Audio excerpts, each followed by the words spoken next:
By late March 1944, Soviet forces had surged into Romania, crossing the Prut River and pushing toward the critical roads between Chernovtsy and Bucharest. With the 7th Panzer Division standing in their path, a clash of armor was inevitable. Bruno Friesen, a Panzer IV gunner in the 25th Panzer Regiment, 7th Panzer Division, found himself waiting at Suceava, 75 kilometers south of Chernovtsy, alongside his company. In his memoirs, Bruno Friesen provides a clear and detailed account of German armored vehicles, offering insights into their combat performance and the realities of frontline warfare. He vividly recounts the battle at Suceava, detailing how his company of Panzer IVs faced the full force of a Soviet assault. Friesen's company had recently unloaded 17 Panzer IVs, but their ultimate fate remained unknown. Facing an oncoming wave of Soviet T-34 85s with mounted infantry, the terrain offered little room for maneuver. Soggy fields and water-filled ditches meant a brutal, head-on clash was unavoidable. The ideal defensive position was a side road with a wide field of fire, rather than being forced to hold ground directly on or beside the main road. This allowed the Panzer IVs to angle their hulls, using the main gun over a front corner to add effective slope to both the frontal and side armor. However, this positioning came with drawbacks. The driver and radio operator disliked it, as the gun barrel often obstructed their hatches. Worse, with 87 shells stored behind them, their emergency exit through the turret was blocked. Despite these concerns, the unit took up positions off the road, preparing for battle. At around 10 a.m., the first T-34 85s appeared, 19 tanks in a column, accompanied by infantry. The priority was clear: take out the tanks first, knowing their destruction would also cripple much of the infantry. If needed, the machine gun would handle the rest. The only usable machine gun was the radio operators, as the main gun was loaded with armor-piercing shells, making the coaxial MG-34 impractical for precise fire. The tank's telescopic sight had different range scales, up to 2,400 meters for capped AP shells and 1,400 meters for composite rigid rounds. With AP rounds loaded, they were ready to engage. Firing armor-piercing shells required full concentration. The gunner needed both hands for the 75mm gun, making the foot-operated MG-34 a secondary concern. At 250 meters, the first shot struck the leading T-34 at a 45-degree angle. Flames erupted instantly, forcing Soviet infantry to scatter like startled groundhogs. A brief but intense engagement ensued as the well-positioned Panzer IVs tore through the Soviet tank column. Positioned 175 meters off the highway, they soon saw other Panzer IVs had done their job. At least 8 T-34s were destroyed within 10 minutes, marked by thick black smoke. Their positioning had paid off, though they lost 2 Panzer IVs. Fortunately, the crews survived and prepared to escape. No Soviet infantry remained in sight, likely retreating with the surviving T-34s toward Jassy.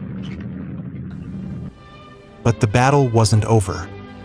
With both the T-34 and late-model Panzer IV capable of 48 kilometers per hour on solid ground, pursuit was possible, but so was danger. Soviet and German anti-tank mines were a constant threat. These metal disc-like explosives, about 31 centimeters in diameter and packed with up to 5.44 kilograms of TNT, could snap a track and destroy a tank suspension. Worse, the shockwave often left drivers and radio operators dazed, sometimes unable to walk for hours. Every crew feared them. Bruno Friesen recalls the events. Our company commander wasted no time, giving the order to pursue immediately. 3 Panzer IVs broke from cover, leaving the remaining 12 as a rear guard. Leaving our safe position, we sped onto the highway in a loose formation. With plenty of fuel and ammunition, the only concern was catching the retreating T-34s. Mines weren't a worry. The Soviets had already cleared the path for us in their escape. They could have slowed us down with smoke or flanked us with reinforcements, but neither happened. The chase was on. Our orders were clear: attack the T-34s from behind. An unorthodox tactic, but one that could work. The muddy spring fields made off-road escape impossible for both sides, keeping the fight on the highway. Our biggest advantage? The Panzer IV's 80mm frontal armor faced the enemy, while the T-34s exposed their weak 30mm rear armor. But there was a risk. Soviet crews could turn on a dime to face us head-on. We had to catch them fast and strike before they could react. After a 5-kilometer chase, we caught up with all 11 T-34s just past a bend in the highway. They were stretched out in an uneven column, completely unaware of us. No rear guard, not even a soldier on foot. The plan was simple: strike first, strike hard. Each gunner would aim with a 6 o'clock hold, targeting the engine compartment between the exhaust pipes. A direct hit would disable or destroy the tank, sending a white-hot AP shell melting through to the crew. Another option was to aim just above the rear deck, striking the turret under its overhang to cripple it. Our first volley would be a deadly surprise. The second would follow immediately. Then we try to knock out the lead T-34 at the next bend, trapping the rest in a bottleneck, leaving them nowhere to run. Our 3 Panzer IVs stopped, taking aim at the unaware T-34s just 300 meters ahead in the bend. The first and second volleys sounded like rapid salvos. When the dust cleared, 4 T-34s were burning.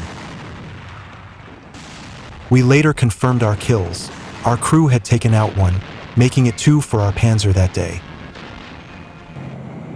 Before we could fire again, the surviving T-34s quickly swung their guns backward, giving the Soviet infantry clinging to them an unexpected ride.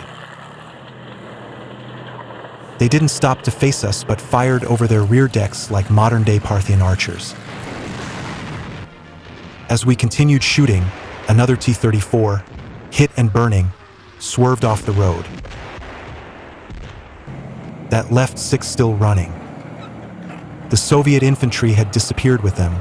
No stragglers, no desperate last stands. Just tanks fleeing under fire. One of the T-34s, firing from 650 meters, landed a glancing hit on our turret.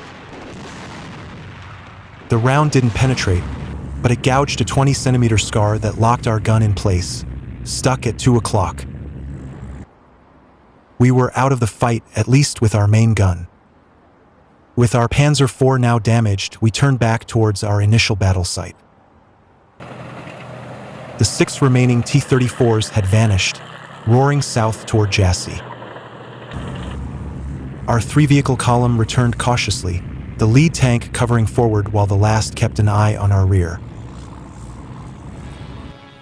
Back at our original position, our company commander's 12 Panzer IVs were still there, hidden along a forestry service road. Their guns were trained on the highway, some facing north, others south. Crews remained on high alert, their tanks camouflaged with branches. A tense calm settled. The battle wasn't over yet. However, the Soviets wouldn't let us go unchallenged. Their reinforcements were coming, guided by the thick, black smoke rising from their destroyed tanks. They knew we were stuck on the highway, the very road that had just cost them 13 T-34s. We expected Katyusha rocket fire, the dreaded Stalin's organ, but instead, 12-centimeter mortars rained down on us. These high-explosive rounds, fired from nearly 6 kilometers away, were devastating, and we couldn't fire back. A Panzer IV was built for direct fire, not counter-battery work. Somewhere ahead, a Soviet recon unit was watching, guiding the bombardment.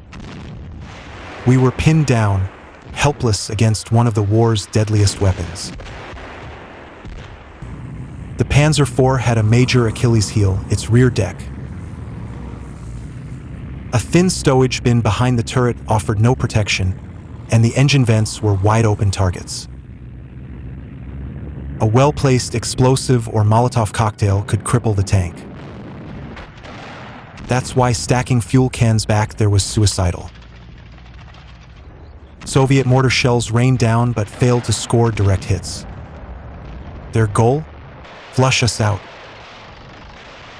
Fortunately, the trees absorbed most blasts, and shrapnel wasn't enough to cause real damage. We held our ground for now. At 11:15 a.m., our company commander made the call. No more waiting. With 14 Panzer IVs, he turned defense into offense. Better to strike first than be the target. Since our gun was disabled, we were ordered to destroy our tank, once the Soviets focused on the departing force. That explosion would buy us time to escape on foot. We salvaged only the MG-34 and 600 rounds, leaving behind 2,550 rounds and a mortar-riddled stowage bin. The 1-kilogram demolition charge, strapped under the gunner's seat, was my responsibility. I pulled the igniter 90 seconds. No time to transfer 75mm shells. The explosion tore the tank apart, turret lifted from the hull.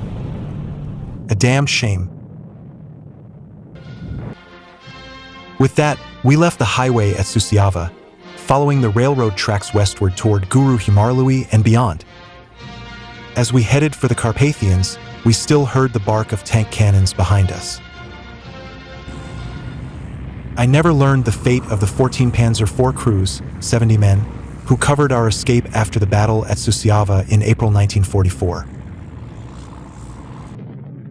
The eastern Romanian front remained stable until August 20th, 1944, when the Soviets launched their offensive to crush Axis forces in southeastern Europe.